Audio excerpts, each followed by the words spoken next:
Album pertama dari sebuah band bisa dianggap sebagai pengenalan dari band itu sendiri. Tak ayal, ada beberapa band dunia yang moncer sejak album pertama.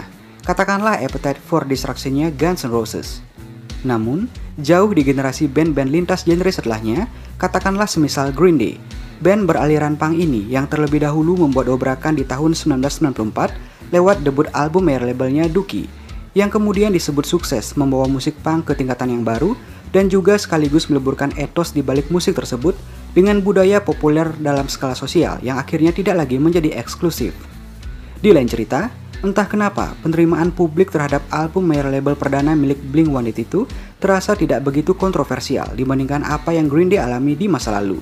Malah, album Enema of the State lebih disukai oleh publik dan lagu-lagunya menjadi favorit bagi orang-orang di generasi masa itu. Lalu, bagaimana sekelumit kisah tentang album yang memulai ledakan tren pop punk secara global ini? Yuk kita bahas.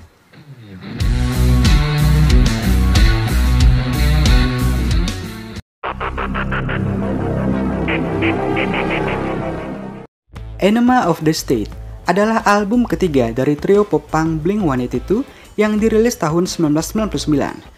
Sebenarnya ketika merilis album perdana Cheshire Cat pun, mereka makin sering dapat tawaran manggung. Tak hanya di sekitar California, tapi gigs-gigs luar kota di Amerika Serikat juga sudah mulai berdatangan. Enema of the State, album ini juga sebagai penanda bergabungnya Travis Barker setelah Tom dan Mark menendang Scott Raynor, seorang alkoholik yang parah. Tapi tahukah kalian, berapa banyak orang dengan gaya rambut mohawk yang marah setengah mati terhadap album ini di saat itu? Mungkin tak terhitung ya.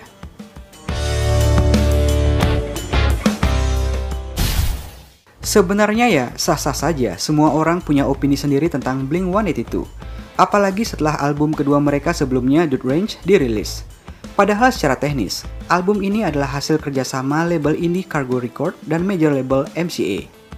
Mulai dari penggemar lama yang menyebut mereka sell out, hingga komunitas pembaca zine Maximum Rock'n'Roll yang menyebut Blink sebagai sisi punk yang memalukan dan menggelikan. Isu seputar Blink-182 membunuh komunitas punk semakin panas ketika Enema of the State, album debut major label mereka, dirilis. Ya, album ini halaman covernya dihiasi oleh wajah Janine Linda Mulder. Ya, kalian tahu siapa dia ya. Generasi VCD bokep tersebut menyempurnakan apa yang Green Day belum pernah lakukan. Menulis lagu-lagu punk yang catchy dengan lirik yang sangat relatable dengan kehidupan sehari-hari. 12 lagu yang mengisi album ini terasa sangat nyaman di telinga untuk ukuran sebuah album punk. Tak hanya itu, album ini juga mampu menyajikan manifestasi kekonyolan lirik yang terinspirasi dari kehidupan sehari-hari. Belum lagi single andalan dari album tersebut yang berjudul What's My Age Again.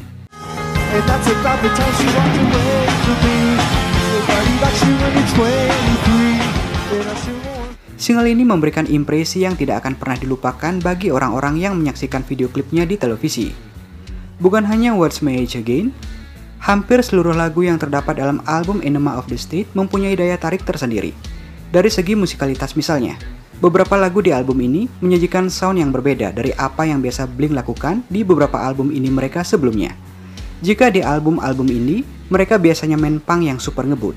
Di album ini, Blink mempunyai beberapa lagu punk yang middle tempo dan lebih mudah diterima oleh telinga pendengar dari kalangan mainstream.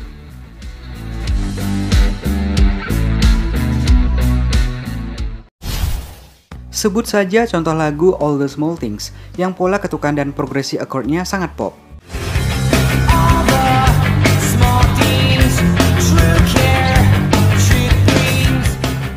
Ya, hanya 3 kunci gitar di lagu ini.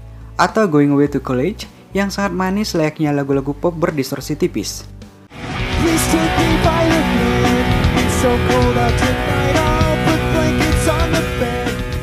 Tentunya selain aspek musiknya, aspek lirik menjadi ujung tombak dari album Enema of the State. Duo Tom DeLonge dan Mark Hoppus sangat piawai dalam menyusun narasi yang sangat menarik bagi para pendengarnya yang terdapat di segmen remaja tanggung dan anak kuliahan pada masanya.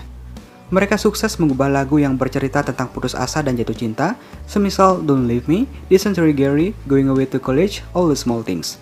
Ada juga konspirasi alien yang polos semacam Alien Exist, hingga topik yang serius seperti bunuh diri di usia muda dalam gubahan Adam Song. Jangan lupa, ada banyak sisipan lirik jorok dan berunsur pornografi ala remaja yang sering mereka masukkan ke beberapa lagu. Ini brilian sekaligus konyol ya.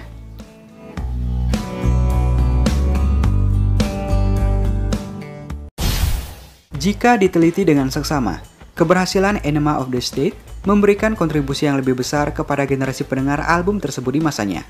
Ya, album ini menginspirasi banyak anak-anak di zaman itu untuk memulai band pop punk.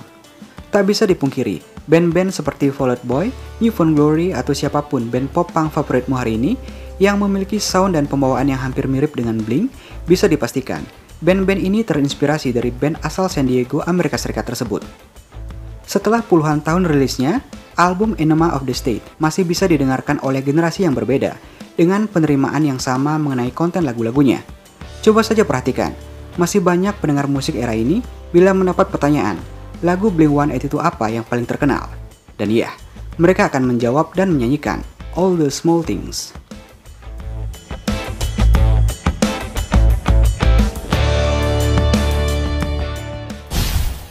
Bahkan sampai-sampai Johnny Rotten dari Sex Pistols ditanya soal opininya terhadap Blink-182. Dia menjawab, Blink itu yang segerombolan bocah tengil ya? Mereka itu imitasi aksi komedi.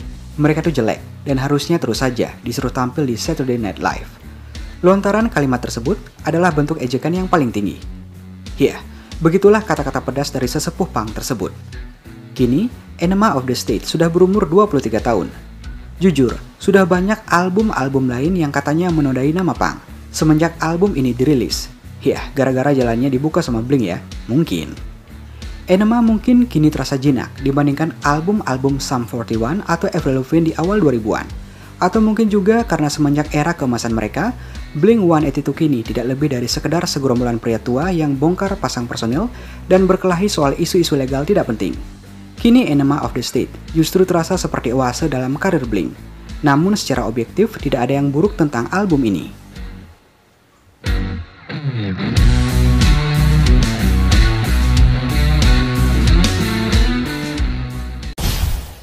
Tapi apapun itu, overall, selain memiliki lagu yang tak lekang oleh waktu, konten lirik-lirik lagu di album ini juga masih berkaitan dengan kehidupan anak muda di masa sekarang.